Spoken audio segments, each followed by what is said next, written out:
రంకెలేస్తున్నాడు. ఆయన మహబూబ్నగర్ పోయిందంట, తింటుంటేనే 2 సార్లు కరెంటు పోయిందంట.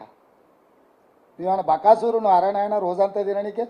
ఎంతసేపు తింటా? 10 నిమిషాలు 15 నిమిషాలు తింటాం తిండి తింటే. సేమ్ ఇట్లనే హౌల మాటలు మాట్లాడింది. సూర్యాపేటలో పోయి పార్టీ ఆఫీస్లో ప్రెస్ మీట్ పెట్టినప్పుడు కరెంటు పోయిందని.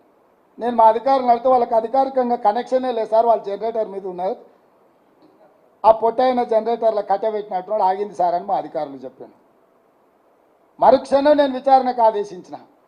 సూర్యాపేట అట్లట్ల కరెంటు పోయిందని అడిగితే అసలు దాని కరెంటు కనెక్షన్ లేదని చెప్పారు. అంటే ఒక్క 10 ఏళ్ళు ముఖ్యమంత్రిగా పనిచేసి ఈరోజు ప్రధాన ప్రతిపక్ష నాయకుడు ఉన్న కేసీఆర్కి ఇంత అసహనం, ఇన్ని అబద్ధాలు ఎందుకు? ఏం కొట్టుకుపోయింది? ఏం మునిగిపోయింది? ఏం అధికారం లేకపోతే సస్తమా? ఏమవుతుందా? ఊపిరాకి చచ్చిపోతావు.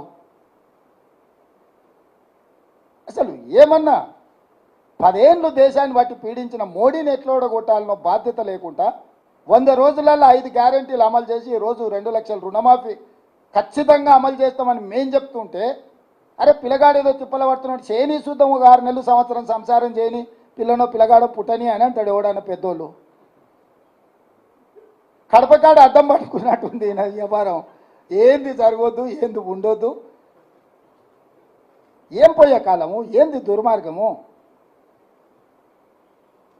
అందుకే తెలంగాణ సమాజానికి విజ్ఞప్తి చేస్తున్నా, ఎస్సీ ఎస్టీ బీసీ ఓబీసీ రిజర్వేషన్లు ఉండాలి అని మీరు అనుకుంటే కాంగ్రెస్ గెలవాలి. ఎస్సీ ఎస్టీ బీసీ ఓబీసీ రిజర్వేషన్లు రద్దు కావాలి అనుకుంటే బీజేపీకి ఓటు వేయాలి. మైనారిటీలను నెత్తి మీద పెట్టుకొని ఊరేగుతానే కేసీఆర్ ఇలా బహిరంగంగానే అమిత్ షా ప్రత్యక్షంగా చెప్పిండు రద్దు చేస్తా అని.